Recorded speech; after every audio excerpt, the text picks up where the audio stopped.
नमस्कार. फक्त हिवाळ्यात मिळणारी चाकवताची भाजी करतोय आपण. ही भाजी फक्त हिवाळ्यातच मिळते आणि अतिशय पौष्टिक असते. ही रानभाजी आहे. स्वच्छ धुवून निवडून घेतली आहे मी आता इथे ही रानभाजी. आता ही एवढ्या भाजीची आपण करणार आहोत भाजी. ही ओबडधोबड थोडीशी चिरून घ्यायची. फार बारीक चिरायची काही गरज नसते. हे कुकरमध्ये आपल्याला वाफवून घ्यायचे. आपण पाल्याबरोबर थोडीशी ह्याच्यामध्ये देठंसुद्धा घालणार आहोत. देठं पौष्टिक असतातच, शिवाय देठांच्यामुळे भाजीची क्वांटिटी वाढते आणि भाजी दाटसर व्हायला मदत होते. तर हे बघा मी आता ही देठं घातलेली आहेत. टोटल एवढ्या भाजीची आपण करणार आहोत आता चाकवताची सेमी सॉलिड भाजी. सगळी भाजी कुकरमध्ये घातलेली आहे आणि मध्यभागी एक वाटी ठेवलेली आहे मी.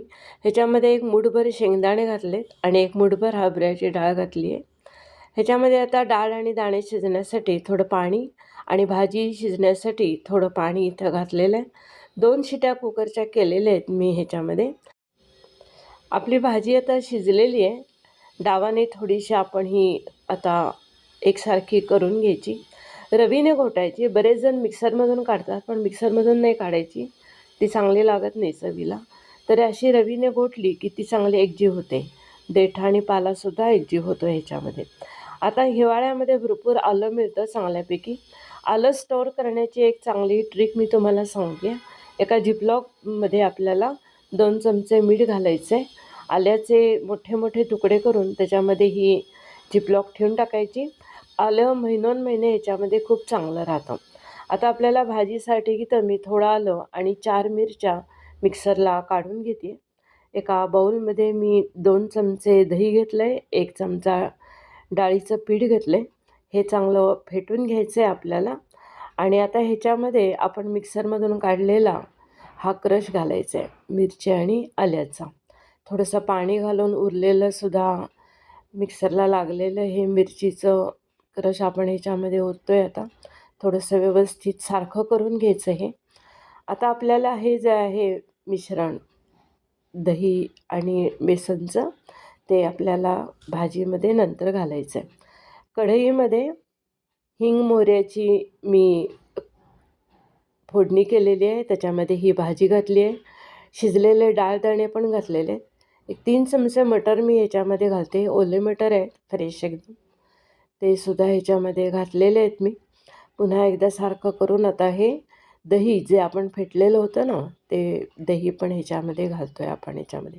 ह्याच्यामध्ये मिरची पण आहे, आलं पण आहे आणि दह्याचा थोडासा आंबटसरपणा पण आहे. कन्सिस्टन्सी ॲडजस्ट करण्यासाठी थोडंसं शिजलेलं पाणीच घातलं आहे मी ह्याच्यामध्ये. आता हळद, थोडं तिखट आपण घालणार आहोत आणि मिक्स करून घ्यायचं आहे. या भाजीमध्ये उगीच खूप सारे मसाले घालायचे नाही. मी हा घरी केलेला गोडा मसाला घातलेला आहे आणि मीठ आणि थोडीशी किंचित साखर घातलेली आहे.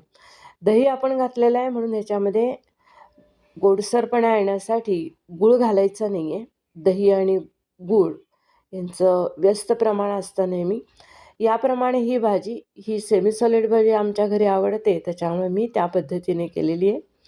थोडंसं कोथिंबीर घालून गार्निश करूया आणि आता वरून एक चरचरीत फोडणी द्यायची आपल्याला. ह्याच्यामध्ये लाल मिरच्या, लसूण घातलेला आहे मी थोडासा आणि थोडंसं कलर येण्यासाठी मी थोडंसं तिखट वरनं घालते आहे ह्याच्यामध्ये. हे काश्मीरी तिखट आहे, ते थोडंसं त्याच्यामुळे भाजीला रंग चांगला येतो. ही चरचरीत फोडणी आता भाजीवरती घातलेली आहे मी. याप्रमाणे ही भाजी तयार झालेली आहे.